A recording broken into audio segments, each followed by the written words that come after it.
ಹೇಗಿರುತ್ತೆ? ನಿಮ್ಮ ಸುತ್ತಮುತ್ತ ಪ್ರಾಣನ ತೆಗೆಯುವಂತ ಚಿಂಪಾಂಜಿಗಳು ಹಾಗೆ ಗೋರಿಲ್ಲಾಗಳು ಇರ್ತವೆ. ಇಂಥ ಒಂದು ಸಂದರ್ಭದಲ್ಲಿ ನೀವು ಒಂದು ವಸ್ತುನ ಹುಡ್ಕೊಂಡು ಆ ಗೋರಿಲ್ಲಾಗಳ ಮಧ್ಯೆ ಹೋದ್ರೆ ಹೇಗಿರುತ್ತೆ?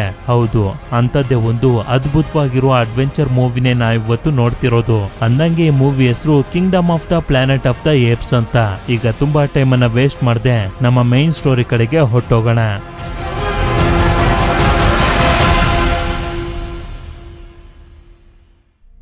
ಈ ಕತೆ ಶುರು ಆಗೋದು 2011ರಲ್ಲಿ. ಒಬ್ಬ ಸೈಂಟಿಸ್ಟ್ ಅಲ್ಝೈಮರ್ಗೆ ಅಂತ ಒಂದು ಮೆಡಿಸನ್ ನ ಕಂಡಿಡಿತಾನೆ. ಆದ್ರೆ ಮೆಡಿಸನ್ ಭಯಂಕರವಾಗಿರುವಂತ ಒಂದು ವೈರಸ್ ಆಗಿ ಕನ್ವರ್ಟ್ ಆಗಿ ಮನುಷ್ಯರಿಗೆ ಮಾತು ಬರೋದೇ ನಿಂತೋಗುತ್ತೆ. ಆದ್ರೆ ಭೂಮಿ ಮೇಲಿರುವಂತ ಏಪ್ಸ್ ಗಳಿಗೆ, ಅಂದ್ರೆ ಈ ಚಿಂಪಾಂಜಿಗಳು, ಗೋರಿಲ್ಲಾ ಹಾಗೆ ಒರಂಗುಟನ್, ಇವುಗಳೆಲ್ಲ ಮನುಷ್ಯರ ರೀತಿನೇ ಇಂಟೆಲಿಜೆಂಟ್ ಆಗಿ ಮಾತಾಡೋದಕ್ಕೂ ಕೂಡ ಶುರು ಮಾಡ್ಕೊಬಿಡ್ತವೆ. ಈಗ ಇಂಟೆಲಿಜೆಂಟ್ ಆಗಿರುವಂತ ಏಪ್ಸ್ ಗಳಿಗೆ ರಾಜ ಸೀಸರ್ ಅನ್ನೋ ಒಂದು ಚಿಂಪಾಂಜಿ. ಭೂಮಿಲಿ ಈಗ ಮನುಷ್ಯರ ಸಂಖ್ಯೆ ಕಮ್ಮಿ ಆಗ್ತಿರೋದ್ರಿಂದ ಉಳ್ಕೊಂಡಿರುವಂತ ಅಲ್ಪ ಸ್ವಲ್ಪ ಮನುಷ್ಯರಿಗೆ ಅನ್ನಿಸ್ತಿರುತ್ತೆ, ಭೂಮಿ ನಮ್ಮ ಕೈ ತಪ್ಪೋಗ್ತಿದೆ. ಏಪ್ಸ್ ಗಳನ್ನ ಸಾಯಿಸಿದ್ರೆ ಮಾತ್ರ ಭೂಮಿ ಮನುಷ್ಯರದ್ದೇ ಆಗಿ ಉಳಿಯುತ್ತೆ, ಇಲ್ಲಾಂತಂದ್ರೆ ಏಪ್ಸ್ ಗಳು ನಮ್ಮನ್ನ ಆಳೋದಕ್ಕೆ ಶುರು ಮಾಡ್ಕೊಬಿಡ್ತವೆ ಅಂತ. ಆದ್ರೆ ಸೀಸರ್ನ ಏಪ್ಸ್ ಗಳ ಗುಂಪು ಮಾತ್ರ ಮನುಷ್ಯರ ಸವಾಸನೆ ಬೇಡ ಅಂತ ಮನುಷ್ಯರ ಇಲ್ದೇ ಇರುವಂತ ಜಾಗನ ಹುಡ್ಕೊಂಡು ಹೋಗ್ತಿರ್ತವೆ, ಅಲ್ಲಾದ್ರೂ ನಾವು ನೆಮ್ಮದಿ ಆಗಿರ್ಬೋದು ಅಂತ. ಆದ್ರೆ ಏಪ್ಸ್ ಗಳೆಲ್ಲ ಹೋಗ್ತಿರ್ಬೇಕಾದ್ರೆ ಒಬ್ಬ ಮಿಲಿಟರಿಯ ಕರ್ನಲ್ ಅವುಗಳನ್ನ ಬಂದಿ ಮಾಡಿ ಟಾರ್ಚರ್ ಕೊಡ್ತಾ ತನ್ನ ಕೆಲಸಗಳನ್ನೆಲ್ಲ ಮಾಡಿಸ್ಕೊತಿರ್ತಾನೆ. ಹೇಗೋ ಮಾಡಿ ಸೀಸರ್ ಮಿಲಿಟರಿಯ ಸೋಲ್ಜರ್ಸ್ ಗಳ ಜೊತೆ ಎಲ್ಲ ಫೈಟ್ ಮಾಡಿ ಅವನ ಗುಂಪನ್ನ ಕರ್ಕೊಂಡು ಮನುಷ್ಯರ ಸುಳಿವೆ ಇಲ್ದಿರುವಂತ ಜಾಗಕ್ಕೆ ಬಂದು ತಲುಪ್ತಾನೆ. ಆದ್ರೆ ಮಿಲಿಟರಿಯ ಸೋಲ್ಜರ್ಸ್ ಗಳ ಜೊತೆ ಫೈಟ್ ಮಾಡ್ತಿರ್ಬೇಕಾದ್ರೆ ಸೀಸರ್ಗೆ ತುಂಬಾನೇ ಏಟ್ಗಳಾಗೋಗಿರ್ತವೆ. ಇದರಿಂದ ಸೀಸರ್ ತನ್ನ ಕೊನೆಯ ಉಸಿರನ್ನ ಎಳೆದು ಬಿಡುತ್ತೆ. ಆಗ ಎಲ್ಲಾ ಏಪ್ಸ್ ಗಳು ತುಂಬಾ ಗೌರವದಿಂದ ಸೀಸರ್ಗೆ ಅಂತಿಮ ಸಂಸ್ಕಾರವನ್ನ ಮಾಡ್ತಾರೆ. ಇಲ್ಲಿಗೆ ಸೀನ್ ಕಟ್ ಆಗಿ 300 ವರ್ಷಗಳ ಕಾಲ ಮುಂದಕ್ಕೆ ಬರುತ್ತೆ. ಇಷ್ಟೊತ್ತಿಗೆ ಕಾಡೆಲ್ಲ ಸಿಟಿಗಳನ್ನ ಆವರಿಸ್ಕೊಬಿಟ್ಟಿರುತ್ತೆ. ಯಾಕೆಂತಂದ್ರೆ ಸಿಟಿಗಳಲ್ಲಿ ಮನುಷ್ಯರು ಇರೋದಿಲ್ಲ. ಇದೇ ಜಾಗದಲ್ಲಿ ನಮ್ಗೆ 3 ಏಪ್ಸ್ ಗಳನ್ನ ತೋರಿಸ್ತಾರೆ. ಇವನ ಹೆಸರು ನೋವಾ, ಇವಳ ಹೆಸರು ಸೂನಾ, ಹಾಗೆ ಇವನ ಹೆಸರು ಅನಾಯ ಅಂತ. ಇವ್ರು 3 ಜನ ಹದ್ದಿನ ಗೂಡತ್ರ ಬಂದಿರ್ತಾರೆ ಮೊಟ್ಟೆಗಳನ್ನ ತಗೊಳ್ಳೋದಕ್ಕೆ ಅಂತ. ಗೂಡಲ್ಲಿ ಬರೀ 3 ಮೊಟ್ಟೆ ಇರುತ್ತೆ. ಆದ್ರೆ ಇವ್ರು ಮಾತ್ರ ಬರೀ 2 ಮಾತ್ರ ಎತ್ಕೊಂಡು ಒಂದನ್ನ ಇಲ್ಲೇ ಇಡ್ಬೇಕು ಅಂತ ಡಿಸೈಡ್ ಮಾಡ್ತಾರೆ. ಯಾಕೆಂತಂದ್ರೆ ಒಂದು ಮರಿ ತಾಯಿ ಹತ್ರ ಇರ್ಲಿ ಅಂತ. ಸೂನಾ ಹಾಗೆ ಅನಾಯ ಇಬ್ರು ಕೂಡ ಒಂದೊಂದು ಮೊಟ್ಟೆಗಳನ್ನ ತಗೋತಾರೆ. ನೋವಾಗ್ ಮಾತ್ರ ಸಿಗೋದಿಲ್ಲ. ಅದೇ ಸಮಯಕ್ಕೆ ಇವನು ಸ್ವಲ್ಪ ಮೇಲೆ ನೋಡ್ತಾನೆ, ಅಲ್ಲಿ ಮತ್ತೊಂದು ಹದ್ದಿನ ಗೂಡಿರುತ್ತೆ. ಇದುವರೆಗೂ ಈ ಜಾಗನ ದಾಟಿ ಯಾರು ಕೂಡ ಮೇಲೆ ಹೋಗಿರೋದಿಲ್ಲ. ಆದ್ರೆ ನೋವಾ ಮಾತ್ರ ಒಂದು ಕಬ್ಬಿಣದ ತುಂಡಿನ ಸಹಾಯದಿಂದ ತುಂಬಾ ಕಷ್ಟಪಟ್ಟು ಮೇಲೆ ಬಂದು ಒಂದು ಮೊಟ್ಟೆನ ಎತ್ಕೊಳ್ಳೋದಕ್ಕೆ ಇವನು ಪ್ರಯತ್ನ ಪಡ್ತಿರ್ಬೇಕಾದ್ರೆ ತಾಯಿ ಹದ್ದು ಬಂದು ಇವನನ್ನ ಕೆಳಗಡೆ ತಳ್ಳಿಬಿಡುತ್ತೆ. ಇವರಿಬ್ರು ಬಂದು ನೋಡಿದಾಗ ನೋವಾ ಇನ್ನೂ ಕೂಡ ಅವನ ಪ್ರಾಣನ ಉಳಿಸ್ಕೊಂಡಿರ್ತಾನೆ, ಹಾಗೆ ಒಂದು ಮೊಟ್ಟೆನೂ ಕೂಡ ಎತ್ಕೊಂಡಿರ್ತಾನೆ. ಇದೆಲ್ಲ ಆದ್ಮೇಲೆ ಇವರು ಮನೆಗೆ ಹೋಗೋದಕ್ಕಿಂತ ಕುದುರೆ ಹತ್ರ ಬಂದಾಗ ಏನೋ ಇವರಿಗೆ ಕಾಣಿಸುತ್ತೆ. ಆದ್ರಿಂದ ಇವರು ಫಾಲೋ ಮಾಡ್ಕೊಂಡ್ ಬಂದಾಗ ಒಂದು ಟನಲ್ ಹತ್ರ ಬಂದು ತಲುಪ್ತಾರೆ. ಅಲ್ಲಿ ಇವ್ರಿಗೊಂದು ಬಟ್ಟೆ ಕಾಣಿಸುತ್ತೆ. ಆ ಬಟ್ಟೆನ ನೋಡ್ತಿದ್ದಂಗೆನೆ ಇವರಿಗೆ ಗೊತ್ತಾಗೋಗುತ್ತೆ, ನಾವು ಫಾಲೋ ಮಾಡ್ಕೊಂಡ್ ಬಂದಿದ್ದು ಮನುಷ್ಯರನ್ನ ಅಂತ. ಆದ್ರಿಂದ ಇವರು ವಾಸ ಮಾಡ್ತಿರುವಂತ ಬುಡಕಟ್ಟು ಜಾಗದ ಹತ್ರ ಬರ್ತಾರೆ. ಇಲ್ಲಿ ನಮ್ಗೆ ಗೊತ್ತಾಗುತ್ತೆ, ಈ ಬುಡಕಟ್ಟು ಏಪ್ಸ್ ಗಳು ಚಿಕ್ಕ ವಯಸ್ಸಿಂದನೇ ಹದ್ದುಗಳನ್ನ ಸಾಕಿ ಬೆಳೆಸಿ ಅವುಗಳನ್ನ ಮೀನನ್ನ ಬೇಟೆ ಆಡೋದಕ್ಕೆ ಕಳಿಸ್ತಾರೆ ಅಂತ. ಇಲ್ಲೇ ನಮ್ಗೆ ಗೊತ್ತಾಗುತ್ತೆ ಇಲ್ಲಿರುವಂತ ಏಪ್ಸ್ ಗಳೆಲ್ಲ ಎಷ್ಟು ಸಂತೋಷವಾಗಿದ್ದಾವೆ ಅಂತ. ನಂತರ ನಮ್ಗೆ ನೋವಾ ತಾಯಿನೂ ಕೂಡ ತೋರಿಸ್ತಾರೆ. ಈ ಬುಡಕಟ್ಟು ಜಾಗದ ಮುಖ್ಯಸ್ಥರಲ್ಲಿ ಇವರು ಕೂಡ ಒಬ್ರು. ನಿನ್ನ ತಂದೆ ನಿನ್ನ ನೋಡ್ಬೇಕಂತೆ ಹೋಗು ಅಂತ ಹೇಳಿದಾಗ ಇವನು ಕೂಡ ಅಲ್ಲಿಗೆ ಬರ್ತಾನೆ. ಇದೇ ಜಾಗದಲ್ಲಿ ನಮ್ಗೆ ನೋವಾ ತಂದೆನೂ ಕೂಡ ಪರಿಚಯ ಆಗ್ತಾರೆ. ಇವರೇ ಬುಡಕಟ್ಟು ಜಾಗದ ಎಲ್ಲರಿಗಿಂತ ದೊಡ್ಡ ಮುಖ್ಯಸ್ಥರು. ಆದ್ರೆ ನೋವಾ ತಂದೆಯ ಹದ್ದಿಗೆ ಮಾತ್ರ ನೋವನ ಕಂಡ್ರೆ ಸ್ವಲ್ಪನೂ ಇಷ್ಟ ಇರೋದಿಲ್ಲ. ಈ ಹದ್ದಿನ ಹೆಸರು ಸೂರ್ಯ ಗರುಡ ಅಂತ. ನಂತರ ನೋವಾ ಮನುಷ್ಯರ ಆ ಬಟ್ಟೆನ ತೋರಿಸಿ ಅವನ ತಂದೆಗೆ ಹೇಳ್ತಾನೆ, ಯಾರೋ ಮನುಷ್ಯರು ಟನಲ್ ಅನ್ನ ದಾಟಿ ನಮ್ ಜಾಗಕ್ಕೆ ಬಂದಿದ್ರು ಅಂತ. ಅದಕ್ಕೆ ಇವರು ಕೂಡ ಸರಿ ಆಯ್ತು, ನಾನದನ್ನ ನೋಡ್ಕೋತೀನಿ ಅಂತ ಹೇಳ್ತಾರೆ. ಸರಿ ಅಂತ ನೋವಾ ಒಬ್ನೇ ಕುಂತಿರ್ಬೇಕಾದ್ರೆ ಇವನ ಫ್ರೆಂಡ್ ಆಗಿರುವಂತ ಸೂನಾ ಹಾಗೆ ಅನಾಯ ಕೂಡ ಅಲ್ಲಿಗೆ ಬರ್ತಾರೆ. ಆಗ ನೋಡಿದ್ರೆ ನೋವಾ ತಂದೆ ಒಂದಷ್ಟು ಏಪ್ಸ್ ಗಳನ್ನ ಕಳಿಸ್ತಿರ್ತಾರೆ. ಯಾಕೆಂತಂದ್ರೆ ಮನುಷ್ಯರು ಈ ಜಾಗಕ್ಕೆ ಬಂದಿದ್ರು ಅಂತ ನೋವಾ ಹೇಳುದ್ನಲ್ಲ, ಆದ್ರಿಂದ ಮನುಷ್ಯರನ್ನ ಓಡಿಸೋದಕ್ಕೆ ಅಂತ. ನಂತರ ಎಲ್ಲರೂ ರಾತ್ರಿ ಮಲಗಿರ್ಬೇಕಾದ್ರೆ ನೋವಾ ಏನನ್ನೋ ರೆಡಿ ಮಾಡ್ತಿರ್ತಾನೆ. ಅದೇ ಸಮಯಕ್ಕೆ ಇವನಿಗೆ ಒಳಗಡೆಯಿಂದ ಏನೋ ಶಬ್ದ ಬರುತ್ತೆ. ಆದ್ರಿಂದ ಇವನು ಮೀನಿಟ್ಟಿರುವಂತ ಜಾಗಕ್ಕೆ ಬಂದು ನೋಡಿದ್ರೆ ಅಲ್ಲಿದ್ದಂತ ಒಬ್ಳು ಹುಡುಗಿ ಇವನನ್ನ ತಳ್ಳಿ ಕಾಡಿನ ಒಳಗಡೆ ಓಡೊಂಟೋಗ್ತಾಳೆ. ಆಗ ನೋವ ನೋಡ್ತಾನೆ ಇವನು ಇಟ್ಕೊಂಡಿದ್ದಂತ ಮೊಟ್ಟೆ ಹೊಡೆದೋಗಿರುತ್ತೆ. ನಾಳೆ ಬೆಳಿಗ್ಗೆ ಆಯ್ತು ಅಂತಂದ್ರೆ ಇವ್ರಿಗೆಲ್ಲರಿಗೂ ತುಂಬಾನೇ ವಿಶೇಷವಾಗಿರುವಂತ ದಿನ. ಆ ಟೈಮ್ ನಲ್ಲಿ ಎಲ್ಲರ ಹತ್ರನೂ ಒಂದೊಂದು ಹದ್ದಿನ ಮೊಟ್ಟೆ ಇರ್ಲೇಬೇಕು, ಇಲ್ಲಾಂದ್ರೆ ಶಿಕ್ಷೆನ ಕೊಡ್ತಾರೆ. ಆದ್ರಿಂದ ನೋವಾ ನಾನು ಮತ್ತೊಂದು ಮೊಟ್ಟೆನ ಹುಡುಕ್ಲೇಬೇಕು ಅಂತ ಅವ್ರಿಬ್ರನ್ನ ಅಲ್ಲೇ ಬಿಟ್ಟು ಮೊಟ್ಟೆನ ಹುಡ್ಕೊಂಡು ಇವನು ಮುಂದೆ ಬರ್ತಾನೆ. ಹೀಗೆ ಹೋಗ್ತಿರ್ಬೇಕಾದ್ರೆ ನೋವಾಗೆ ಏಪ್ಸ್ ಗಳು ಫೈಟ್ ಮಾಡ್ತಿರುವಂತ ಶಬ್ದ ಕೇಳಿಸುತ್ತೆ. ಆದ್ರಿಂದ ಇವನು ಕುದುರೆನ ಅಲ್ಲೇ ಬಿಟ್ಟು ಶಬ್ದ ಬರ್ತಿದ್ದಂತ ಜಾಗಕ್ಕೆ ಬಂದು ನೋಡಿದ್ರೆ ಆಗ್ಲೇ ನೋವಾ ತಂದೆ ಮನುಷ್ಯರನ್ನ ಓಡಿಸೋದಕ್ಕೆ ಅಂತ ಒಂದಷ್ಟು ಏಪ್ಸ್ ಗಳನ್ನ ಕಳಿಸಿದ್ರಲ್ಲ, ಅವರೆಲ್ಲರೂ ಸತ್ತು ಬಿದ್ದಿರ್ತಾರೆ. ಅದರಲ್ಲಿ ಅರ್ಧಂಬರ್ಧ ಜೀವಂತವಾಗಿದ್ದಂತ ಒಂದು ಏಪ್ ಬಂದು ಓಡೋಗುವಂತ ಹೇಳ್ತಿರುತ್ತೆ. ಅದೇ ಸಮಯಕ್ಕೆ ಯಾರೋ ಬರ್ತಿರೋಂತ ಶಬ್ದ ಇವನಿಗೆ ಕೇಳಿಸಿ ಅಲ್ಲಿಂದ ಬಂದು ಬಚ್ಚಿಟ್ಕೋತಾನೆ. ನೋಡಿದ್ರೆ ನೋವಾ ತಂದೆಯ ಕಡೆ ಏಪ್ಸ್ ಗಳನ್ನ ಸಾಯಿಸಿರೋದು ಬೇರೆ ಯಾರು ಅಲ್ಲ, ಇವುಗಳು ಕೂಡ ಏಪ್ಸೆ. ಆದ್ರೆ ಇವ್ರ್ಯಾರು ಕೂಡ ನೋವಾ ಕಡೆಯವರಲ್ಲ, ನೋಡೋದಕ್ಕೆ ಸೋಲ್ಜರ್ಸ್ ಗಳ ರೀತಿ ರೆಡಿ ಆಗಿರ್ತಾರೆ. ಅದೇ ಸಮಯಕ್ಕೆ ನೋವಾ ಬಿಟ್ಟು ಬಂದಿದ್ದಂತ ಕುದುರೆ ಆ ಜಾಗಕ್ಕೆ ಬಂದ್ಬಿಡುತ್ತೆ. ಆದ್ರಿಂದ ಕುದುರೆಗೆ ಶಾಕ್ ಅನ್ನ ಕೊಟ್ಟು ಅದರಿಂದಾನೇ ಹೋಗೋದಕ್ಕೆ ಶುರು ಮಾಡ್ತವೆ. ಯಾಕೆಂತಂದ್ರೆ ಕುದುರೆ ವಾಸ ಮಾಡ್ತಿದ್ದಂತ ಜಾಗಕ್ಕೆ ಕರ್ಕೊಂಡು ಹೋಗುತ್ತೆ ಅಂತ. ಈ ಕಡೆ ನೋವಾ ಕೂಡ ಅವನ ಜನರಿಗೆಲ್ಲರಿಗೂ ಇದನ್ನ ಹೇಳೋದಕ್ಕೆ ಬರ್ತಿರ್ತಾನೆ. ಆದ್ರೆ ಅವ್ನ್ ಬರೋಷ್ಟ್ರಲ್ಲಿ ಆ ಕುದುರೆನ ಫಾಲೋ ಮಾಡ್ಕೊಂಡು ಸೋಲ್ಜರ್ಸ್ ಗಳು ಬುಡಕಟ್ಟು ಜಾಗಕ್ಕೆ ಬಂದು ಇಲ್ಲೆಲ್ಲ ಧ್ವಂಸ ಮಾಡಕ್ ಬಿಟ್ಟಿರ್ತವೆ. ನಂತರ ನೋವಾ ಕಟ್ಟಾಕಿರುವಂತ ಅವನ ಫ್ರೆಂಡ್ ಅನಾಯ ಹಾಗೆ ಅವನ ತಾಯಿನ ಬಿಡಿಸೋದಕ್ಕೆ ನೋಡ್ತಿರ್ಬೇಕಾದ್ರೆ ಆ ಸೋಲ್ಜರ್ಸ್ ಗಳಲ್ಲಿ ಒಬ್ಬ ಬಂದು ಅಟ್ಯಾಕ್ ಮಾಡ್ಬಿಡ್ತಾನೆ. ಅನಾಯ ಸೋಲ್ಜರ್ ನ ಡಿಸ್ಟ್ರಾಕ್ಟ್ ಮಾಡ್ತಿದ್ದಂಗೆನೆ ನೋವಾ ಅವನ ತಂದೆನ ಕಾಪಾಡೋದಕ್ಕೆ ಅಂತ ಹೋಗ್ತಾನೆ. ಈ ಕಡೆ ಆ ಸೋಲ್ಜರ್ಸ್ ಗಳ ಲೀಡರ್ ಆಗಿರುವಂತ ಗೋರಿಲ್ಲಾ ಕೆಟ್ಟ ಕೆಲಸನೆಲ್ಲ ಮಾಡಿ ಜೈ ಸೀಸರ್ ಅಂತ ಹೇಳ್ತಿರ್ತಾನೆ. ಆದ್ರೆ ಇಂತ ಕೆಟ್ಟವನ್ ಯಾಕೆ ಸೀಸರ್ ಹೆಸರನ್ನೇ ಹೇಳ್ತಿದ್ದಾನೆ ಅಂತ ನಮ್ಗೆ ಅರ್ಥ ಆಗೋದಿಲ್ಲ. ಈ ಕಡೆ ನೋವಾ ತಂದೆ ಎಲ್ಲಾ ಹದ್ಗಳನ್ನ ಬಿಟ್ಟು ಹೊರಗಡೆ ಕಳಿಸ್ತಿರ್ತಾರೆ. ನೋವನು ಕೂಡ ಅಲ್ಲಿಗೆ ಬಂದು ಅವ್ರಿಗೆ ಸಹಾಯ ಮಾಡ್ತಾ ಎಲ್ಲಾ ಹದ್ದುಗಳನ್ನ ಹೊರಗಡೆ ಕಳಿಸ್ತಿರ್ತಾನೆ. ಅದೇ ಸಮಯಕ್ಕೆ ಲೀಡರ್ ಆಗಿರೋಂತ ಗೋರಿಲ್ಲಾ ಅಲ್ಲಿಗೆ ಬಂದ್ಬಿಡುತ್ತೆ. ಇದರಿಂದ ನೋವಾ ತಂದೆ ಹಾಗೆ ಗೋರಿಲ್ಲಾ ಮಧ್ಯ ಒಂದು ದೊಡ್ಡ ಫೈಟೇ ಶುರುವಾಗೋಗುತ್ತೆ. ನೋವನು ಕೂಡ ಅವನ ತಂದೆಗೆ ಹೆಲ್ಪ್ ಮಾಡೋದಕ್ಕೆ ತುಂಬಾನೇ ಪ್ರಯತ್ನ ಪಡ್ತಾನೆ. ಆದ್ರೆ ಗೋರಿಲ್ಲಾ ತುಂಬಾನೇ ಸ್ಟ್ರಾಂಗ್ ಆಗಿರುತ್ತೆ. ಇನ್ನೇನು ಇವನನ್ನ ಸಾಯಿಸ್ಬೇಕು ಅಂತ ಅನ್ಕೊಳ್ಳೋಷ್ಟ್ರಲ್ಲಿ ನೋವನ ಅವನ ತಂದೆ ಕಾಪಾಡ್ತಾರೆ. ಹೀಗೆ ಇವ್ರು 3 ಜನ ಫೈಟ್ ಅನ್ನ ಮಾಡ್ತಿರ್ಬೇಕಾದ್ರೆ ಆ ಗೋರಿಲ್ಲಾ ನೋವನ ಹೊರಗಡೆ ಎಸೆದ್ ಬಿಡ್ತಾನೆ. ಇನ್ನು ಕೂಡ ಇವನು ಒಂದು ವಸ್ತುನ ಹಿಡ್ಕೊಂಡು ನಿಂತಿರ್ಬೇಕಾದ್ರೆ ಇವನಿಗೆ ಗೊತ್ತಾಗುತ್ತೆ ಆ ಗೋರಿಲ್ಲಾ ಇವನ ತಂದೆಗೆ ಚೆನ್ನಾಗಿ ಹೊಡೆದಾಕ್ಬಿಟ್ಟಿದೆ ಅಂತ. ನಂತರ ಗೋರಿಲ್ಲಾ ಇವನನ್ನು ಕೂಡ ಕೆಳಗಡೆ ತಳ್ಬಿಡುತ್ತೆ. ಮಾರನೇ ದಿನ ಇವನಿಗೆ ಎಚ್ಚರ ಆದಾಗ ನೋಡ್ತಾನೆ ಎಲ್ಲನ್ನು ಕೂಡ ಧ್ವಂಸ ಆಗೋಗಿರುತ್ತೆ. ಅಲ್ಲೇ ಇವನಿಗೆ ಆ ಸೋಲ್ಜರ್ಸ್ ಗಳ ಒಂದು ವೆಪನ್ ಕೂಡ ಸಿಗುತ್ತೆ. ಹೀಗೆ ಇವನು ಸ್ವಲ್ಪ ಮುಂದೆ ನೋಡಿದ್ರೆ ಇವನ ತಂದೆ ಸತ್ತು ಬಿದ್ದಿರ್ತಾರೆ. ಇದರಿಂದ ಇವನಿಗೆ ತುಂಬಾ ಬೇಜಾರಾಗಿ ಅವರನ್ನ ಸಮಾಧಿ ಮಾಡಿ ಹೇಳ್ತಾನೆ, ಏನೇ ಆದ್ರೂ ಪರವಾಗಿಲ್ಲ, ನಮ್ಮ ಬುಡಕಟ್ಟು ಏಪ್ಸ್ ಗಳನ್ನ ಕರ್ಕೊಂಡು ಮತ್ತೆ ಇದೇ ಜಾಗಕ್ಕೆ ಬಂದೇ ಬರ್ತೀನಿ ಅಂತ ಹೇಳಿ ಕುದುರೆ ತಗೊಂಡು ಫುಟ್ ಪ್ರಿಂಟ್ಸ್ ಗಳನ್ನ ಫಾಲೋ ಮಾಡ್ತಾ ಟನಲ್ ನಿಂದ ಇವನ ಜರ್ನಿಯನ್ನ ಸ್ಟಾರ್ಟ್ ಮಾಡ್ತಾನೆ. ಹೀಗೆ ಇವನು ಧ್ವಂಸ ಆಗಿರುವಂತ ಈ ಸಿಟಿನ ನೋಡ್ಕೊಂಡು ಹೋಗ್ತಿರ್ಬೇಕಾದ್ರೆ ಒಂದು ಜಾಗದಲ್ಲಿ ಇವನ ತಾಯಿಯ ಶಾಲು ಇವನಿಗೆ ಸಿಗುತ್ತೆ. ಅಂದ್ರೆ ಇವನು ಕರೆಕ್ಟ್ ಆಗಿರುವಂತ ದಾರಿಲಿ ಹೋಗ್ತಿದ್ದಾನೆ ಅಂತ. ರಾತ್ರಿ ಆಗ್ತಿದ್ದಂಗೆನೆ ಈ ಜಾಗದಲ್ಲಿ ತುಂಬಾನೇ ಗಾಳಿ ಇರುತ್ತೆ. ಆದ್ರೂ ಕೂಡ ಅಲ್ಲೇ ಸ್ವಲ್ಪ ಬೆಂಕಿನ ಹಾಕಿ ಮಲ್ಕೋತಾನೆ. ಮಾರನೇ ದಿನ ಎದ್ದು ನೋಡಿದ್ರೆ ಇವನ ತಂದೆಯ ಸೂರ್ಯ ಗರುಡ ಇಲ್ಲೇ ಇರುತ್ತೆ. ಆದ್ರೆ ಅದಕ್ಕೆ ನೋವಾ ಇಷ್ಟ ಇಲ್ಲದೆ ಇರೋದ್ರಿಂದ ಅವನಿಗೆ ಕುಕ್ಕಿ ಅಲ್ಲಿಂದ ಹೊಟ್ಟೋಗುತ್ತೆ. ಸರಿ ಅಂತ ಹೇಳಿ ಹೀಗೆ ಇವನು ಮುಂದೆ ಸಾಕ್ತಿರ್ಬೇಕಾದ್ರೆ ಒಂದು ಜಾಗದಲ್ಲಿ ಹೊಗೆ ಆಡ್ತಿರುತ್ತೆ. ಆ ಸೋಲ್ಜರ್ಸ್ ಗಳು ಇರ್ಬೋದು ಅಂತ ಇವನು ಕೂಡ ಅದನ್ನ ನೋಡೋದಕ್ಕೆ ಹೋದಾಗ ಒಂದು ಟ್ರ್ಯಾಪ್ ಗೆ ಸಿಗಾಕೊಂಡು ಕೆಳಗಡೆ ಬಂದು ಬೀಳ್ತಾನೆ. ಆಗ ನೋವಾಗಿ ಸಿಕ್ಕಿತ್ತಲ್ಲ ಅದೇ ವೆಪನ್ ಹಿಡ್ಕೊಂಡು ಮತ್ತೊಂದು ಏಪ್ ಕೇಳುತ್ತೆ, ನೀನು ಮುಖವಾಡ ಹಾಕೊಂಡ್ ಬರೋ ಅಂತ ಆ ಸೋಲ್ಜರ್ಸ್ ಕಡೆಯವನು ತಾನೆ ಅಂತ. ಇಲ್ಲ ಅದ್ ನಾನಲ್ಲ, ಈ ವೆಪನ್ ಕೂಡ ನಂದಲ್ಲ.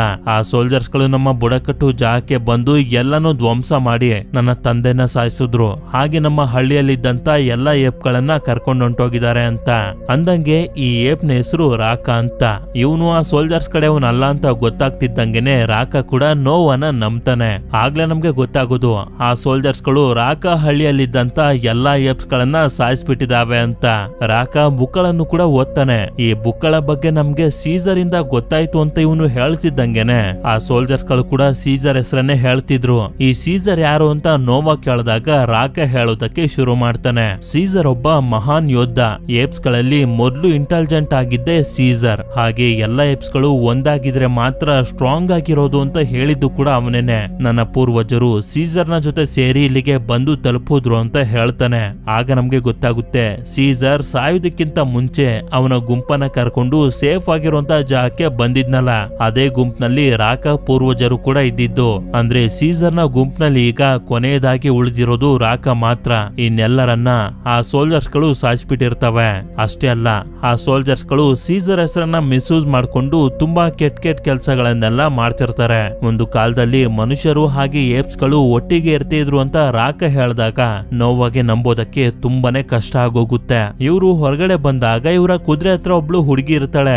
ಆದ್ರಿಂದ ನೋವಾ ಅವಳನ್ನ ಓಡಿಸ್ಬಿಡ್ತಾನೆ. ಇಲ್ಲಿ ರಾಕ ನಾನು ಕೂಡ ನಿನ್ ಜೊತೆ ಬರ್ತೀನಿ ಅಂತ ಇವನು ಕೂಡ ನೋವಾ ಜೊತೆ ಹೋಗೋದಕ್ಕೆ ಶುರು ಮಾಡ್ತಾನೆ. ಹೀಗೆ ಇವರಿಬ್ರು ಮಾತಾಡ್ಕೊಂಡು ಹೋಗ್ತಿರ್ಬೇಕಾದ್ರೆ ನೋವಾ ಹೇಳ್ತಾನೆ, ಇನ್ನು ಕೂಡ ಹುಡುಗಿ ನಮ್ಮನ್ನ ಫಾಲೋ ಮಾಡ್ಕೊಂಡು ಬರ್ತಿದ್ದಾಳೆ ಅಂತ.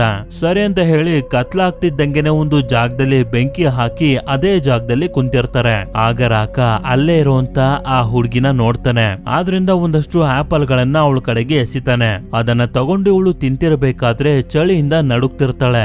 ಆದ್ರಿಂದ ಅವಳಿಗೆ ಒಂದು ಬಟ್ಟೆನೂ ಕೂಡ ಕೊಡ್ತಾರೆ. ನಂತರ ರಾಕ ಆ ಹುಡುಗಿ ಇಬ್ರು ಮಲ್ಕೊಂಡ್ಮೇಲೆ ನೋವಾ ಈ ಜಾಗನೆಲ್ಲ ನೋಡ್ತಾ ಸ್ವಲ್ಪ ಮುಂದೆ ಬರ್ತಾನೆ. ಅಲ್ಲೊಂದು ದೊಡ್ಡ ಡಿವೈಸ್ ಇರುತ್ತೆ. ಇದು ಬೇರೆ ಏನು ಅಲ್ಲ, ಟೆಲಿಸ್ಕೋಪ್. ಅದ್ರೊಳಗಡೆ ಇವನು ನೋಡ್ತಿದ್ದಂಗೆನೆ ನಕ್ಷತ್ರಗಳನ್ನ ನೋಡಿ ತುಂಬಾನೇ ಸಂತೋಷ ಆಗೋಗುತ್ತೆ. ಮನುಷ್ಯರು ಈ ರೀತಿ ಎಲ್ಲ ಮಾಡಿದ್ರ ಅಂತ. ಅದೇ ಸಮಯಕ್ಕೆ ಆ ಹುಡುಗಿ ಕೂಡ ಬಂದು ಇವಳು ಕೂಡ ಟೆಲಿಸ್ಕೋಪ್ ನ ಒಳಗಡೆ ನೋಡ್ತಾಳೆ. ಮಾರನೇ ದಿನ ನೋವಾ ಹಾಗೆ ರಾಕ ಇಲ್ಲಿಂದ ಹೋಗ್ತಿರ್ಬೇಕಾದ್ರೆ ಆ ಹುಡುಗಿನೂ ಕೂಡ ನಮ್ ಜೊತೆನೆ ಕರ್ಕೊಂಡು ಹೋಗೋಣ ಅಂತ ರಾಕ ಹೇಳ್ತಾನೆ. ಸರಿ ಅಂತ ಹೇಳ್ತಿದ್ದಂಗೆನೆ ರಾಕ ಕೂಡ ಅವಳನ್ನ ತನ್ನ ಜೊತೆನೆ ಕರ್ಕೊಂಡು ಹೋಗ್ತಿರ್ಬೇಕಾದ್ರೆ ದಾರಿಲಿ ಒಂದು ಜೀಬ್ರಾ ಇವರಿಗೆ ಕಾಣಿಸುತ್ತೆ. ಆದ್ರಿಂದ ಅದು ಯಾವ ಪ್ರಾಣಿ ಇರ್ಬೋದು ಅಂತ ಮುಂದೆ ಬಂದು ನೋಡಿದ್ರೆ ಆ ಜಾಗದಲ್ಲಿ ತುಂಬಾ ಜೀಬ್ರಾಗಳು ಇರ್ತವೆ. ಹೇಳ್ಬೇಕು ಅಂತಂದ್ರೆ ಅವ್ರು 3 ಜನ ಯಾವತ್ತೂ ಕೂಡ ಜೀಬ್ರನ ನೋಡಿರೋದಿಲ್ಲ. ನೋಡಿದ್ರೆ ಆ ಜಾಗದಲ್ಲಿ ಒಂದಷ್ಟು ಮನುಷ್ಯರು ಕೂಡ ಇರ್ತಾರೆ. ಆದ್ರಿಂದ ನೋವಾ ಕುದುರೆನ ಹತ್ತಿ ಹೋಗ್ತಿರ್ತಾನೆ, ನಾನು ನನ್ನ ಫ್ಯಾಮಿಲಿನ ಹುಡುಕ್ಲೇಬೇಕು ಅಂತ. ಸರಿ ಅಂತ ಹೇಳಿ ರಾಕ ಅವನ ಕತ್ನಲ್ಲಿದ್ದಂತ ಸೀಸರ್ನ ಗುರುತನ್ನ ಇವನಿಗೆ ಕೊಟ್ಟು ಹೇಳ್ತಾನೆ, ಇದು ಸೀಸರ್ನ ಸಿಂಬಲ್. ಸೀಸರ್ನ ತರ ನೀನು ಕೂಡ ಒಳ್ಳೆ ದಾರಿಲಿ ಹೋಗು ಅಂತ. ಇವನು ಕೂಡ ಅದನ್ನ ಈಸ್ಕೊಂಡು ಹೋಗ್ತಿರ್ತಾನೆ.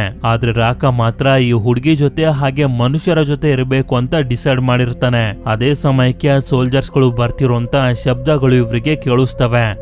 ನೋಡ್ತಿದ್ದಂಗೆ ಅಲ್ಲಿಗೆ ಸೋಲ್ಜರ್ಸ್ ಗಳು ಬಂದು ಎಲ್ಲಾ ಮನುಷ್ಯರನ್ನ ಬೇಟೆ ಆಡೋದಕ್ಕೆ ಶುರು ಮಾಡ್ತಾರೆ. ಹೀಗೆ ಇವರು ಮನುಷ್ಯರನ್ನ ಬೇಟೆ ಆಡ್ತಿರ್ಬೇಕಾದ್ರೆ ನಮ್ಗೆ ಗೊತ್ತಾಗುತ್ತೆ ಆ ಸೋಲ್ಜರ್ಸ್ ಗಳು ಇಷ್ಟೊತ್ವರೆಗೂ ಹುಡುಕ್ತಿರೋದು ಬೇರೆ ಯಾರನ್ನೂ ಅಲ್ಲ, ರಾಕ ಹಾಗೆ ನೋವಾ ಜೊತೆ ಇದ್ದಂತ ಆ ಹುಡುಗಿನ.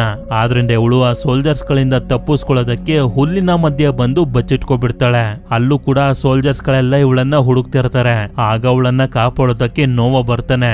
ನೋವಾನ ನೋಡ್ತಿದ್ದಂಗೆನೆ ಇವಳು ಜೋರಾಗಿ ನೋವಾ ಅಂತ ಕೂಗ್ಬಿಡ್ತಾಳೆ. ಆಗ ನೋವಾ ಅಲ್ಲಿಗೆ ಬಂದು ಅವಳನ್ನ ಕಾಪಾಡಿ ನೋವಾ, ರಾಕ ಹಾಗೆ ಈ ಹುಡುಗಿ 3 ಜನ ಸೇಫ್ ಆಗಿ ಅಲ್ಲಿಂದ ಬೇರೆ ಕಡೆಗೆ ಹೊರಟೋಗ್ತಾರೆ. ನೋವಾಗೆ ಇವಳ ಮೇಲೆ ಡೌಟ್ ಬಂದ್ಬಿಟ್ಟಿರುತ್ತೆ. ಯಾಕೆಂತಂದ್ರೆ ಇಷ್ಟೊತ್ವರೆಗೂ ಇವರು ಅನ್ಕೊಂಡಿರ್ತಾರೆ ಈ ಹುಡುಗಿಗೆ ಮಾತು ಬರೋದಿಲ್ಲ ಅಂತ.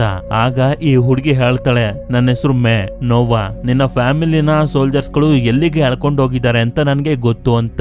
ನಂತರ ಇವರು ಕೇಳ್ತಾರೆ, ಮಾತ್ ಬಂದ್ರು ಕೂಡ ಯಾಕೆ ನಮ್ಮಿಂದ ಅದನ್ನ ಮುಚ್ಚಿಟ್ಟಿದ್ದೆ ಅಂತ. ಆಗ ಇವಳು ಕೂಡ ಹೇಳ್ತಾಳೆ, ನನ್ನ ಸೇಫ್ಟಿಗೋಸ್ಕರ ಅದನ್ನ ಮುಚ್ಚಿಟ್ಟಿದ್ದೆ. ನಾನು ನಂತರನೇ ಸರ್ವೈವ್ ಆಗಿರುವಂತ ಜನರನ್ನ ಹುಡ್ಕೊಂಡು ಹೋಗ್ತಿದ್ದೀನಿ ಅಂತ ಹೇಳ್ತಾಳೆ. ಹಾಗೆ ಇಲ್ಲೇ ನಮ್ಗೆ ಗೊತ್ತಾಗುತ್ತೆ ಅವಳ ಫ್ಯಾಮಿಲಿ ಜೊತೆ ಒಂದು ಬಂಕರ್ ನಲ್ಲಿ ಇದ್ಲು. ಆದ್ರೆ ಸೋಲ್ಜರ್ಸ್ ಗಳು ಅದನ್ನ ಹುಡುಕಿ ಅದರಲ್ಲಿದ್ದಂತ ಜನರನ್ನೆಲ್ಲರನ್ನು ಸಾಯಿಸ್ಬಿಟ್ಟಿದ್ರು. ಹೇಗೋ ಮಾಡಿ ಮಾತ್ರ ಅಲ್ಲಿಂದ ತಪ್ಪಿಸ್ಕೊಂಡು ಓಡ್ ಬಂದಿರ್ತಾಳೆ. ಸರಿ ಅಂತ ಹೇಳಿ ನೋವಾ ಅವಳಿಗೊಂದು ಬಟ್ಟೆನ ಕೊಡ್ತಾನೆ. ರಾತ್ರಿ ಅವರಿಬ್ರು ಮಲಗಿರ್ಬೇಕಾದ್ರೆ ನೋವಾ ಮಾತ್ರ ಅವನಿಗೆ ಸಿಕ್ಕಿರುತ್ತಲ್ಲ ವೆಪನ್, ಅದನ್ನೇ ಇವನು ತುಂಬಾ ಕಷ್ಟಪಟ್ಟು ಇವನ ಬುದ್ಧಿವಂತಿಕೆನೆ ಉಪಯೋಗಿಸಿ ರೆಡಿ ಮಾಡ್ತಾನೆ. ಮಾರನೇ ದಿನ ಇವರಿಬ್ರನ್ನ ಕರ್ಕೊಂಡು ಹೋಗ್ತಿರ್ತಾಳೆ ನೋವಾ ಫ್ಯಾಮಿಲಿ ಸಿಗಾಕೊಂಡಿರುವಂತ ಜಾಗಕ್ಕೆ. ಹೀಗೆ ಇವರು ಒಂದು ಬ್ರಿಡ್ಜ್ ಅನ್ನ ಕ್ರಾಸ್ ಮಾಡಿ ಹೋಗ್ತಿರ್ಬೇಕಾದ್ರೆ ನೋಡ್ತಾರೆ ಆ ಸೋಲ್ಜರ್ಸ್ ಗಳ ಲೀಡರ್ ಗೋರಿಲ್ಲಾ ಮುಂದೆನೆ ನಿಂತಿರುತ್ತೆ. ಅಷ್ಟೆಲ್ಲ ಇವರನ್ನ ಸುತ್ತುವರೆದ್ ಬಿಟ್ಟಿರ್ತಾರೆ. ಹೀಗೆ ಫೈಟ್ ಮಾಡ್ತಿರ್ಬೇಕಾದ್ರೆ ನೀರಿನ ಒಳಗಡೆ ಬಿದ್ದೋಗ್ತಾಳೆ. ರಾಕ ಅಂತೂ ಅವಳನ್ನ ಕಾಪಾಡೋದಕ್ಕೆ ತುಂಬಾನೇ ಕಷ್ಟ ಪಡ್ತಾನೆ, ಆದ್ರೆ ಆಗೋದಿಲ್ಲ. ಆದ್ರಿಂದ ಇವನು ಕೂಡ ನೀರಿನ ಒಳಗಡೆ ಎಳೆದು ಅವಳನ್ನ ಮೇಲಕ್ಕೆ ಕಳಿಸ್ತಿರ್ತಾನೆ. ಆದ್ರೆ ಅಷ್ಟೊತ್ತಿಗೆ ಲೀಡರ್ ಗೋರಿಲ್ಲಾ ಬಂದು ರಾಕ ಹಿಡ್ಕೊಂಡಿರುವಂತ ಹಗ್ಗನ ಕಟ್ ಮಾಡ್ಬಿಡುತ್ತೆ. ರಾಕ ಸತ್ತೋಗಿದ್ರಿಂದ ಹಾಗೆ ನೋವಾಗೆ ತುಂಬಾನೇ ಬೇಜಾರಾಗುತ್ತೆ. ನಂತರ ಇವರು ನೋವಾ ಹಾಗೆ ಮೇನ ಕರ್ಕೊಂಡು ಸಮುದ್ರದ ದಡದ ಹತ್ರ ಬರ್ತಾರೆ. ಯಾಕೆ ಅಂತಂದ್ರೆ ಇದೇ ಜಾಗದಲ್ಲಿ ಸೋಲ್ಜರ್ಸ್ ಗಳ ರಾಜ ಇರೋದು. ಇಲ್ಲಿ ನೋಡಿದ್ರೆ ಏಪ್ಸ್ ಗಳ ಒಂದು ಸಾಮ್ರಾಜ್ಯನೇ ಇರುತ್ತೆ. ಎಲ್ಲ ಏಪ್ಸ್ ಗಳಿರುವಂತ ಜಾಗದಲ್ಲಿ ನೋವಾನ ಬಿಟ್ಟು ಮೇನ ಬೇರೆ ಜಾಗಕ್ಕೆ ಕರ್ಕೊಂಡೋಗ್ತಾರೆ. ನಂತರ ನೋವಾಗೆ ಹೇಳ್ತಾರೆ, ಇನ್ಮೇಲಿಂದ ಇದೇ ನಿನ್ ಜಾಗ ಅಂತ. ಹೀಗೆ ನೋವಾ ಎಲ್ಲಾ ಏಪ್ಸ್ಗಳು ಕೆಲಸ ಮಾಡುವಂತ ಜಾಗಕ್ಕೆ ಬಂದಾಗ ಇವನ ಫ್ರೆಂಡ್ ಆಗಿರುವಂತ ಸೂನಾನ ಮೀಟ್ ಮಾಡಿ ತುಂಬಾನೇ ಸಂತೋಷ ಪಡ್ತಾನೆ. ಆಕ್ಚುಲಿ ನೋವಾ ಹುಡ್ಕೊಂಡ್ ಬಂದಿರುವಂತ ಇವನ ಜನರೆಲ್ಲರೂ ಇದೇ ಜಾಗದಲ್ಲಿ ಇರ್ತಾರೆ. ಈ ಕಡೆ ಮೇನ ಒಂದು ರೂಮ್ಗೆ ತಗೊಂಡ್ ಬಂದು ಹಾಕ್ತಾರೆ. ಇಲ್ಲಿ ನೋಡಿದ್ರೆ ನೋವಾಗಿ ಸಿಕ್ಕಿತ್ತಲ್ಲ ಒಂದು ವೆಪನ್, ಅದೇ ತರದ ಒಂದು ವೆಪನ್ ಇಲ್ಲಿರುತ್ತೆ. ಹಾಗೆ ಟ್ರೆವೆತನ್ ಅನ್ನೋ ಒಬ್ಬ ವ್ಯಕ್ತಿನೂ ಕೂಡ ಇಲ್ಲೇ ಇರ್ತಾನೆ. ಆಗ್ಲೇ ನಮ್ಗೆ ಗೊತ್ತಾಗೋದು ಈ ತರ ವೆಪನ್ಸ್ ಗಳನ್ನೆಲ್ಲ ತಯಾರಿಸಿ ಏಪ್ಸ್ ಗಳಿಗೆ ಕೊಡ್ತಿರೋದು ಇವನೇ ಅಂತ. ಹಾಗೆ ಇವನು ಏಪ್ಸ್ ಗಳ ರಾಜನಿಗೆ ಬುಕ್ ಅನ್ನ ಓದಿ ಕಥೆನ ಹೇಳುವಂತ ಕೆಲ್ಸನ ಮಾಡ್ತಿರ್ತಾನೆ. ನಂತರ ನೋವಾ ಅವನ ತಾಯಿನ ಮೀಟ್ ಮಾಡ್ತಾನೆ. ನೋವಾ ಹಾಗೆ ಅವನ ತಾಯಿ ಒಬ್ಬರನ್ನೊಬ್ರು ನೋಡಿ ತುಂಬಾನೇ ಸಂತೋಷ ಪಡ್ತಾರೆ. ಹಾಗೆ ನೋವಾನ ತಂದೆ ಸತ್ತೋಗಿರೋದಕ್ಕೆ ಇಬ್ರು ಕೂಡ ತುಂಬಾನೇ ದುಃಖ ಪಡ್ತಾರೆ. ಅದೇ ಸಮಯಕ್ಕೆ ಎಲ್ಲಾ ಏಪ್ಸ್ ಗಳು ಒಂದು ಕಡೆ ಬಂದು ಸೇರೋದಕ್ಕೆ ಸಿಗ್ನಲ್ ಬರುತ್ತೆ. ಎಲ್ಲರ ಜೊತೆ ನೋವನು ಕೂಡ ಬಂದು ನೋಡ್ತಾನೆ. ಆ ಸೋಲ್ಜರ್ಸ್ ಗಳ ರಾಜ ಆಗಿರುವಂತ ಪ್ರಾಕ್ಸಿಮಸ್ ಸೀಸರ್ ಇಲ್ಲಿಗೆ ಬರ್ತಾನೆ.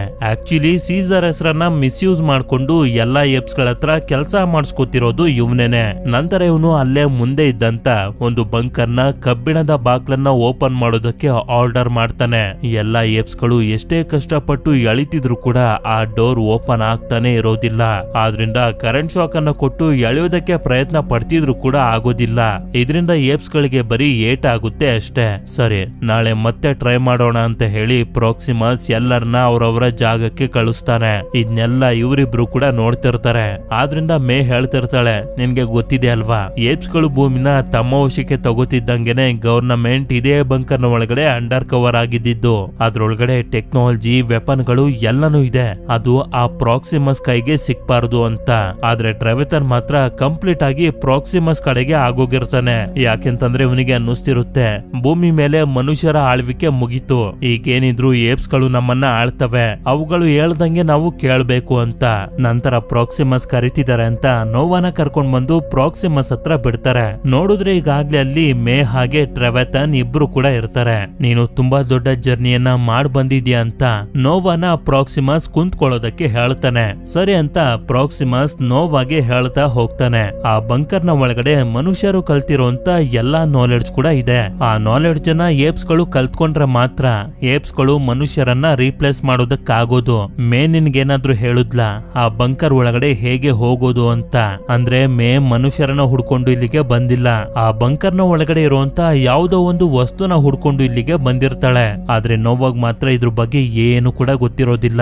ಆದ್ರಿಂದ ಪ್ರಾಕ್ಸಿಮಸ್ ನೋವನ್ನ ಸೈಡಿಗೆ ಕರ್ಕೊಂಡು ಬಂದು ಹೇಳ್ತಾನೆ, ಏಪ್ಸ್ ಗಳಿಗೆ ಆ ಬಂಕರ್ನ ಒಳಗಡೆ ಇರುವಂತ ನಾಲೆಡ್ಜ್ ತುಂಬಾನೇ ಇಂಪಾರ್ಟೆಂಟ್. ಅದನ್ನ ಕಲ್ತಿಲ್ಲ ಅಂತಂದ್ರೆ ಮನುಷ್ಯರು ನಮ್ಮನ್ನ ಮತ್ತೊಂದ್ಸಲ ಜೈಲಿಗೆ ಹಾಕಿ ಲಾಕ್ ಮಾಡ್ಬಿಡ್ತಾರೆ ಅಂತ. ಮುಂದಿನ ಸೀನ್ ನಲ್ಲಿ ನೋವಾ ಹದ್ದುಗಳನ್ನ ನೋಡ್ಕೊಂಡು ಕುಂತಿರ್ಬೇಕಾದ್ರೆ ಅವನ ತಾಯಿ ಬಂದು ಹೇಳ್ತಾರೆ, ಇನ್ಮೇಲೆ ಹದ್ದುಗಳು ನಮ್ಮ ಹತ್ರ ಬರೋದಿಲ್ಲ. ಯಾಕೆಂತಂದ್ರೆ ಈಗ ನಮ್ಮ ಗರುಡ ಬುಡಕಟ್ಟು ಉಳ್ದಿಲ್ಲ ಅಂತ ಹೇಳಿ ಅಲ್ಲಿಂದ ಹೊರಟೋಗ್ತಾರೆ. ಅದೇ ಸಮಯಕ್ಕೆ ನೋವಾ ತಂದೆಯ ಹದ್ದಾಗಿರುವಂತ ಸೂರ್ಯ ಗರುಡ ಅಲ್ಲಿಗೆ ಬರುತ್ತೆ. ನೀನು ಕೂಡ ನನ್ನ ಆಡ್ಕೊಳಕ್ಕೆ ಇಲ್ಲಿಗೆ ಬಂದ, ಏನೇ ಆದ್ರೂ ಪರವಾಗಿಲ್ಲ, ನನ್ನ ಜನರನ್ನ ಮತ್ತೆ ನಾನು ನನ್ನ ಜಾಗಕ್ಕೆ ಕರ್ಕೊಂಡು ಹೋಗ್ತೀನಿ ಅಂತ ಹೇಳ್ತಿದ್ದಂಗೆನೆ ಸೂರ್ಯ ಗರುಡ ಬಂದು ಇವನ ಕೈನ ಮೇಲೆ ಕುಂತ್ಕೊಳ್ಳುತ್ತೆ. ಇದನ್ನ ನೋಡಿ ನೋವಾ ತಾಯಿಗೆ ತುಂಬಾನೇ ಸಂತೋಷ ಆಗುತ್ತೆ. ಈ ಕಡೆ ಟ್ರೆವೆತನ್ ಪ್ರಾಕ್ಸಿಮಸ್ ಹತ್ರ ಹೋಗ್ತಾನೆ. ಮೇ ಒಬ್ಳೆ ಇರ್ಬೇಕಾದ್ರೆ ನೋವಾ ಬಂದು ಕೇಳ್ತಾನೆ, ಯಾಕೆ ನನ್ಗೆ ಸುಳ್ಳು ಹೇಳ್ದೆ? ನೀನ್ ಇಲ್ಲಿಗೆ ಬಂದಿರೋದು ಮನುಷ್ಯರನ್ನ ಹುಡ್ಕೊಂಡು ಅಲ್ಲ, ಆ ಬಂಕರ್ಗೋಸ್ಕರ ತಾನೆ ಅಂತ.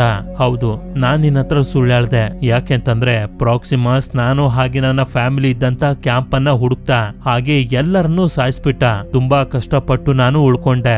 ಅದೇ ಭಯದಲ್ಲೇ ನಿನ್ಗೆ ನಾನು ಬಂಕರ್ನ ವಿಷಯನ ಹೇಳಿಲ್ಲ ಅಂತ. ಆ ಬಂಕರ್ನ ಒಳಗಡೆ ನಿನಗ್ ಬೇಕಾಗಿರೋದು ಏನಿದೆ ಅಂತ ನೋವಾ ಕೇಳಿದಾಗ ಮೇ ಹೇಳ್ತಾಳೆ, ಮನುಷ್ಯರು ಒಬ್ರು ಜೊತೆ ಮತ್ತೊಬ್ರು ಮಾತಾಡುವಂತ ಶಕ್ತಿನ ಕಳ್ಕೊಬಿಟ್ಟಿದ್ದಾರೆ. ಆ ಬಂಕರ್ನ ಒಳಗಡೆ ಬುಕ್ ನ ರೀತಿ ಒಂದು ಡಿವೈಸ್ ಇದೆ. ಆ ಬುಕ್ ನನ್ಗೆ ಸಿಕ್ಕಿದ್ರೆ ಎಲ್ಲಾನು ಕೂಡ ಸರಿ ಹೋಗುತ್ತೆ ಅಂತ. ಹಾಗೆ ನೋವಾಗೆ ಮೇ ಇಂದಾನೆ ಗೊತ್ತಾಗುತ್ತೆ, ಭೂಮಿಲಿ ಮೊದ್ಲು ಮನುಷ್ಯರಿದ್ರು, ಮನುಷ್ಯರು ಕಂಡುಹಿಡಿದಂತ ಒಂದು ವೈರಸ್ ನಿಂದ ಮನುಷ್ಯರ ಅಸ್ತಿತ್ವ ಮುಗಿತಾ ಹೋಯ್ತು. ಹಾಗೆ ಏಪ್ಸ್ ಗಳು ಇಂಟೆಲಿಜೆಂಟ್ ಆಗ್ತಾ ಹೋದ್ವು ಅಂತ. ನಂತರ ನೋವಾ ಬಂದು ಇವನ ಫ್ರೆಂಡ್ಸ್ ಆಗಿರುವಂತ ಸೂನಾ ಹಾಗೆ ಅನಾಯನ ಎದ್ದೋಳ್ಸಿ, ನಮ್ಮ ಬುಡಕಟ್ಟು ಏಪ್ಸ್ ಗಳು ಬಿಡುಗಡೆ ಆಗ್ಬೇಕು ಅಂತಂದ್ರೆ ನಾವೊಂದು ಕೆಲಸ ಮಾಡ್ಬೇಕು ಅಂತ ಹೇಳ್ತಾನೆ. ಸೂನಾ ಸರಿ ಅಂತ ಹೇಳಿ ಒಪ್ಕೋತಾಳೆ. ಆದ್ರೆ ಅನಾಯ ಹೆದರ್ಕೊಂಡು ಇವ್ರ ಜೊತೆ ಹೋಗೋದಿಲ್ಲ. ನೋವಾ ಸೂನಾನ ಮೇ ಹತ್ರ ಕರ್ಕೊಂಡ್ ಬರ್ತಾನೆ. ನಂತರ ಇವರು ಬಾಂಬ್ ಗಳನ್ನ ರೆಡಿ ಮಾಡಿ ಈ ಜಾಗದ ಸುತ್ತ ಇಡ್ತಿರ್ತಾರೆ. ಅದೇ ಸಮಯಕ್ಕೆ ಅನಾಯ ಕೂಡ ಇವರ ಟೀಮಿಗೆ ಬಂದು ಜಾಯಿನ್ ಆಗ್ತಾನೆ. ಅಂದ್ರೆ ಅನಾಯ ಅವನ ಮನ್ಸನ್ನ ಚೇಂಜ್ ಮಾಡಿದಾನೆ ಅಂತ. ಬಾಂಬ್ ಗಳನ್ನ ಇವರು ಇಡ್ತಿರೋದು ಬ್ರಿಡ್ಜ್ ಅನ್ನ ಬ್ಲಾಸ್ಟ್ ಮಾಡೋದಕ್ಕೆ ಅಂತ. ಹೀಗೆ ಇವರು ಬಾಂಬ್ ಗಳನ್ನ ಇಡ್ತಿರ್ಬೇಕಾದ್ರೆ ಟ್ರೆವಾತನ್ ಅದನ್ನ ನೋಡ್ಬಿಡ್ತಾನೆ. ಮೇ ಅವನಿಗೆ ಅರ್ಥ ಮಾಡಿಸೋದಕ್ಕೆ ತುಂಬಾನೇ ಪ್ರಯತ್ನ ಪಡ್ತಾಳೆ. ಆದ್ರೆ ಇವನ್ ಮಾತ್ರ ಅದನ್ನ ಕೇಳದೆ ಪ್ರಾಕ್ಸಿಮಸ್ಗೆ ಹೇಳೋದಕ್ಕೆ ಹೋಗ್ತಿರ್ಬೇಕಾದ್ರೆ ಮೇ ಅವನನ್ನ ಹಿಡಿದು ಸಾಯಿಸ್ಬಿಡ್ತಾಳೆ. ಇದು ನೋವಾ ಹಾಗೆ ಅವನ ಟೀಮ್ ನವರಿಗೆ ಸ್ವಲ್ಪನೂ ಕೂಡ ಇಷ್ಟ ಆಗೋದಿಲ್ಲ. ಆದ್ರೆ ಇವರ ಬುಡಕಟ್ಟು ಏಪ್ಸ್ ಗಳು ಬಿಡುಗಡೆ ಆಗ್ಬೇಕು ಅಂತಂದ್ರೆ ಮೇ ಜೊತೆ ಸೇರಿ ಕೆಲಸ ಮಾಡ್ಲೇಬೇಕು. ನಂತರ ಇವರು ಬಂಕರ್ಗೆ ಅಟ್ಯಾಚ್ ಆಗಿರುವಂತ ಬೆಟ್ಟದ ಹತ್ರ ಬಂದು ಮೇಲಕ್ಕೆ ಹತ್ತೋದಕ್ಕೆ ಶುರು ಮಾಡ್ತಾರೆ. ಯಾಕೆಂತಂದ್ರೆ ಬಂಕರ್ನ ಒಳಗಡೆ ಹೋಗೋದಕ್ಕೆ ಒಂದು ದಾರಿ ಇಲ್ಲಿ ಇರುತ್ತೆ. ಇವರು ಒಳಗಡೆ ಬಂದು ತಲುಪ್ತಿದ್ದಂಗೆನೆ ಮೇ ಬಂಕರ್ನ ಲೈಟ್ ಅನ್ನ ಆನ್ ಮಾಡ್ತಾಳೆ. ಸರಿ ಅಂತ ಅವಳು ಡಿವೈಸ್ ಅನ್ನ ಹುಡ್ಕೊಂಡು ಹೋದ್ರೆ ನೋವಾ ಹಾಗೆ ಅವನ ಫ್ರೆಂಡ್ಸ್ ಗಳು ಅಲ್ಲೇ ಇದ್ದಂತ ಕ್ಲಾಸ್ ರೂಮ್ ಅನ್ನ ನೋಡ್ತಿರ್ತಾರೆ. ಈ ಕಡೆ ಇವಳಿಗೆ ಡಿವೈಸ್ ಅನ್ನ ಹುಡುಕ್ತಿರ್ಬೇಕಾದ್ರೆ ಒಂದಷ್ಟು ವೆಪನ್ಸ್ ಗಳು ಸಿಗ್ತವೆ. ಕೊನೆಗೆ ಇವಳು ಹುಡ್ಕೊಂಡ್ ಬಂದಿರುವಂತ ಡಿವೈಸ್ ಕೂಡ ಸಿಕ್ಬಿಡುತ್ತೆ. ಇವ್ರು 3 ಜನ ಆ ಕ್ಲಾಸ್ ರೂಮ್ ಅಲ್ಲಿ ಇದ್ದಂತ ಒಂದು ಬುಕ್ ನಲ್ಲಿ ನೋಡ್ತಾರೆ ಹೇಗೆ ಮನುಷ್ಯರು ಹಿಂದಿನ ಕಾಲದಲ್ಲಿ ಏಪ್ಸ್ ಗಳನ್ನ ಬಂದಿ ಮಾಡಿ ಇಡ್ತಿದ್ರು ಅಂತ. ಅದೇ ಸಮಯಕ್ಕೆ ಮೇ ಬಂದಿದ್ರಿಂದ ಇವರೆಲ್ಲರೂ ಹೊರಗಡೆ ಹೋಗೋದಕ್ಕೆ ರೆಡಿ ಆಗ್ತಿರ್ತಾರೆ. ಈ ಜಾಗದಲ್ಲಿ ಮಿಲಿಟರಿಯ ತುಂಬಾ ವೆಪನ್ಸ್ ಗಳೆಲ್ಲ ಇರ್ತವೆ. ಸರಿ ಅಂತ ಹೇಳಿ ಇವರು ಬಂಕರ್ ಡೋರ್ ಅನ್ನು ಓಪನ್ ಮಾಡಿ ನೋಡಿದ್ರೆ ಮುಂದೆನೆ ಪ್ರಾಕ್ಸಿಮಸ್ ಇರ್ತಾನೆ. ಅಂದ್ರೆ ಇವ್ರು 4 ಜನ ಒಳಗಡೆ ಹೋಗ್ತಿರುವಂತ ವಿಷಯ ಇವನಿಗೆ ಮೊದ್ಲಿಂದಾನೆ ಗೊತ್ತಿತ್ತು ಅಂತ. ಪ್ರಾಕ್ಸಿಮಸ್ ನೋವಾಗೆ ಥ್ಯಾಂಕ್ಸ್ ಹೇಳ್ತಾನೆ. ನಿನ್ನಿಂದ ಬಂಕರ್ ನ ಡೋರ್ ಓಪನ್ ಆಯ್ತು, ಆದ್ರೆ ನೀನು ಈ ಮನುಷ್ಯರನ್ನ ಯಾವತ್ತೂ ನಂಬೇಡ ಅಂತ ಸೂನಾನ ಮುಂದೆ ಇಟ್ಕೊಂಡು ನೋವನ್ನ ಹೆದರಿಸೋದಕ್ಕೆ ಶುರು ಮಾಡ್ತಾನೆ. ಈಗ್ಲೂ ಕೂಡ ನಾನ್ ಬೇಡ ಅನ್ನಲ್ಲ, ನಮ್ ಕಡೆಗೆ ಬಂದ್ಬಿಡು ಅಂತ. ಆಗ ಮೇ ಸೂನಾನ ಇಟ್ಕೊಂಡಿದ್ದಂತ ಏಪ್ಗೆ ಶೂಟ್ ಮಾಡ್ಬಿಡ್ತಾಳೆ. ಇದನ್ನ ನೋಡಿ ಎಲ್ರು ಹೆದರ್ಕೊಂಡು ನಿಂತಿರ್ಬೇಕಾದ್ರೆ ಇವಳು ಅಲ್ಲಿಂದ ಓಡ್ ಬಂದು ಬಾಂಬ್ ಅನ್ನ ಆಕ್ಟಿವೇಟ್ ಮಾಡ್ಬಿಡ್ತಾಳೆ. ಬ್ಲಾಸ್ಟ್ ಆಗ್ತಿದ್ದಂಗೆನೆ ಬ್ರಿಡ್ಜ್ ಹೊಡೆದು ನೀರೆಲ್ಲ ಒಳಗಡೆ ಬರೋದಕ್ಕೆ ಶುರುವಾಗುತ್ತೆ. ಇದರಿಂದ ಎಲ್ಲ ಏಪ್ಸ್ ಗಳು ಅವರ ಪ್ರಾಣನ ಉಳಿಸ್ಕೊಳ್ಳೋದಕ್ಕೆ ಅಂತ ಬಂಕರ್ನ ಒಳಗಡೆ ಓಡೋದಕ್ಕೆ ಶುರು ಮಾಡ್ತಾರೆ. ಇವಳು ಯಾಕೆ ಈ ರೀತಿ ಮಾಡಿದ್ಲು ಅಂತಂದ್ರೆ ಈ ಏಪ್ಸ್ ಗಳನ್ನೇ ಹೀಗೆ ಬಿಟ್ಬಿಟ್ರೆ ಮನುಷ್ಯರ ಅಸ್ತಿತ್ವನ ಕಂಪ್ಲೀಟ್ ಆಗಿ ಮುಗಿಸ್ಬಿಡ್ತಾರೆ ಅಂತ. ಈ ಕಡೆ ನೋವಾ ನೀರ್ನಲ್ಲಿ ಕೊಚ್ಚಿ ಹೋಗ್ತಿರುವಂತ ಅವನ ಬುಡಕಟ್ಟು ಏಪ್ಸ್ ಗಳನ್ನೆಲ್ಲ ಕಾಪಾಡ್ತಾ ಅಲ್ಲಿಂದ ಮೇಲಕ್ಕೆ ಕಳಿಸ್ತಿರ್ತಾನೆ ಇವರ ಪ್ರಾಣಗಳನ್ನ ಕಾಪಾಡೋದಕ್ಕೆ. ಅದೇ ಸಮಯಕ್ಕೆ ಲೀಡರ್ ಆಗಿರುವಂತ ಗೋರಿಲ್ಲಾ ಇಲ್ಲಿಗೆ ಬರುತ್ತೆ ಇವನನ್ನ ಸಾಯಿಸೋದಕ್ಕೆ ಅಂತ. ಹೀಗೆ ಇವರಿಬ್ರು ಫೈಟ್ ಅನ್ನ ಮಾಡ್ತಾ ಮಾಡ್ತಾ ನೀರಿನ ಒಳಗಡೆ ಎಲ್ಲ ಓಡಾಡೋದಕ್ಕೆ ಶುರು ಮಾಡ್ತಾರೆ. ಹೇಗೋ ಮಾಡಿ ನೋವಾ ಆ ಗೋರಿಲ್ಲನ ಪೈಪ್ ಗಳ ಮಧ್ಯೆ ಸಿಗಾಕೊಳ್ಳೋ ರೀತಿ ಮಾಡ್ಬಿಡ್ತಾನೆ. ಆಗ ಜಾಕೆ ತುಂಬಾ ನೀರು ಬಂದಿದ್ರಿಂದ ಆ ಗೋರಿಲ್ಲ ಕೂಡ ಸತ್ತೋಗುತ್ತೆ. ಸರಿ ಅಂತ ನೋವಾ ಎಲ್ಲಾ ಏಪ್ಸ್ ಗಳಿರುವಂತ ಜಾಗಕ್ಕೆ ಬರ್ತಾನೆ. ಆದ್ರೆ ಇವನ್ಗೋಸ್ಕರ ಪ್ರಾಕ್ಸಿಮಸ್ ಅಲ್ಲಿ ಕಾಯ್ತಾ ಕುಂತಿರ್ತಾನೆ. ಇವನು ನೋವಾಗೆ ಎಷ್ಟು ಹೊಡಿತಿರ್ತಾನೆ ಅಂತಂದ್ರೆ ಮತ್ತೆ ಎದ್ದು ಹೊಡೆಯೋದಕ್ಕೆ ನೋವಾ ಹತ್ರ ಶಕ್ತಿನೇ ಇರೋದಿಲ್ಲ. ಇನ್ನೇನು ಪ್ರಾಕ್ಸಿಮಸ್ ಇವನನ್ನ ಹೊಡೆದು ಸಾಯಿಸ್ಬೇಕು ಅಂತ ಅನ್ಕೊಳ್ಳೋಷ್ಟ್ರಲ್ಲಿ ನೋವಾ ಅವನ ಬುಡಕಟ್ಟು ಹಾಡನ್ನ ಆಡೋದಕ್ಕೆ ಶುರು ಮಾಡ್ತಾನೆ. ಅವನ ಜೊತೆ ಅವನ ಬುಡಕಟ್ಟು ಏಪ್ಸ್ ಗಳು ಕೂಡ ಹಾಡನ್ನ ಆಡೋದಕ್ಕೆ ಶುರು ಮಾಡ್ತವೆ. ಆಗ ನೋಡ್ತಾ ನೋಡ್ತಿದ್ದಂಗೆನೆ ಇವರು ಸಾಕಿದ್ದಂತ ಹದ್ದುಗಳೆಲ್ಲ ಬಂದು ಪ್ರಾಕ್ಸಿಮಸ್ ನ ಮೇಲೆ ಅಟ್ಯಾಕ್ ಮಾಡ್ತಾ ಇವನನ್ನ ಕೆಳಗಡೆ ತಳ್ಳಿ ಸಾಯಿಸ್ಬಿಡ್ತವೆ. ಮುಂದಿನ ಸೀನ್ ನಲ್ಲಿ ನಮ್ಗೆ ತೋರಿಸ್ತಾರೆ ನೋವಾ ಅವನ ಕಡೆಯ ಜನರನ್ನೆಲ್ಲರನ್ನು ಮತ್ತೆ ಅವರ ಜಾಗಕ್ಕೆ ಕರ್ಕೊಂಡ್ ಬಂದಿರ್ತಾನೆ. ಹೀಗೆ ಇವರೆಲ್ಲರೂ ಇವರ ಮನೆಗಳನ್ನ ಮತ್ತೆ ಕಟ್ತಿರ್ಬೇಕಾದ್ರೆ ನಮ್ಗೆ ತೋರಿಸ್ತಾರೆ. ನೋವಾನ ನೋಡೋದಕ್ಕೆ ಮೇ ಅಲ್ಲಿಗೆ ಬಂದಿರ್ತಾಳೆ. ನಾನು ಮನುಷ್ಯರ ಅಸ್ತಿತ್ವನ ಕಾಪಾಡೋದಕ್ಕೆ ಆ ರೀತಿ ಮಾಡ್ದೆ ಅಂತಾಳೆ. ಎಲ್ಲಾನು ಮನುಷ್ಯರದ್ದೇ ಅಂದ್ರೆ ಏಪ್ಸ್ ಗಳದ್ದು ಏನ್ ಉಳಿಯುತ್ತೆ ಅಂತ ನೋವಾ ಕೇಳ್ತಾನೆ. ಆದ್ರೂ ಕೂಡ ನೋವಾ ಅವಳನ್ನ ಕ್ಷಮಿಸಿ ಕೇಳ್ತಾನೆ, ರಾಕ ಹೇಳಿದ್ದು ನಿಜಾನ, ಮನುಷ್ಯರು ಹಾಗೆ ಏಪ್ಸ್ ಗಳು ಒಟ್ಟಿಗೆ ಸೇರಿ ಬದುಕ್ಬೋದಾ ಅಂತ. ಆದ್ರೆ ಇವಳು ಮಾತ್ರ ಕೈಯಲ್ಲಿ ಗನ್ನನ್ನ ಹಿಡ್ಕೊಂಡು ಬಂದಿರ್ತಾಳೆ. ಸರಿ ಅಂತ ನೋವಾ ರಾಕ ಕೊಟ್ಟಿದ್ದಂತ ಸೀಸರ್ ಸಿಂಬಲ್ ಅನ್ನ ಅವಳಿಗೆ ಕೊಡ್ತಾನೆ. ಇದು ನಮ್ಮೆಲ್ಲರಿಗೂ ಇಂಪಾರ್ಟೆಂಟ್ ಅಂತ. ಹಾಗೆ ನೋವಾ ಮತ್ತೆ ಸೂನಾ ತುಂಬಾನೇ ಪ್ರೀತಿ ಮಾಡ್ತಿರ್ತಾರೆ. ಇವರಿಬ್ರು ಸೇರಿ ಧ್ವಂಸ ಆಗಿರುವಂತ ಸಿಟಿನ ನೋಡ್ಕೊಂಡು ಬರೋದಕ್ಕೆ ಅಂತ ಹೋಗ್ತಿರ್ತಾರೆ. ಈ ಕಡೆ ಮೇ ಒಂದು ಬಂಕರ್ ಹತ್ರ ಬಂದು ಇವಳು ತಗೊಂಡ್ ಬಂದಿರುವಂತ ಡಿವೈಸ್ ಅನ್ನ ಅವರಿಗೆ ಕೊಡ್ತಾಳೆ. ಅವರು ಆ ಡಿವೈಸ್ ಅನ್ನ ಕಂಪ್ಯೂಟರ್ ಗೆ ಹಾಕಿ ಆಕ್ಟಿವೇಟ್ ಮಾಡ್ತಿದ್ದಂಗೆನೆ ಬೇರೆ ಬೇರೆ ಬಂಕರ್ ಗಳಲ್ಲಿ ವಾಸ ಮಾಡ್ತಿರುವಂತ ಮನುಷ್ಯರು ಒಬ್ಬರ ಜೊತೆ ಮತ್ತೊಬ್ರು ಮಾತಾಡೋ ರೀತಿ ಆಗುತ್ತೆ. ಅಂದ್ರೆ ಕಮ್ಯುನಿಕೇಶನ್ ಸಿಸ್ಟಮ್ ಗಳು ವರ್ಕ್ ಆಗೋದಕ್ಕೆ ಶುರುವಾಗುತ್ತೆ. ಇಲ್ಲಿಗೆ ಈ ಮೂವಿ ಎಂಡ್ ಆಗುತ್ತೆ. ಈ ಮೂವಿಗೂ ಮುಂಚೆ ಏನೇನೆಲ್ಲ ಆಗಿತ್ತು ಅಂತ ನೀವು ತಿಳ್ಕೋಬೇಕು ಅಂತಂದ್ರೆ ನಾನೀಗಾಗ್ಲೇ ಈ ಮೂವಿಗೂ ಮುಂಚೆ ಬಂದಿರುವಂತ 3 ಮೂವಿಗಳನ್ನ ಎಕ್ಸ್ಪ್ಲೇನ್ ಮಾಡಿ ಅಪ್ಲೋಡ್ ಮಾಡಿದ್ದೀನಿ. ಆ ಮೂವಿಗಳ ಪ್ಲೇ ಲಿಸ್ಟ್ ನಿಮ್ಗೆ ಡಿಸ್ಕ್ರಿಪ್ಷನ್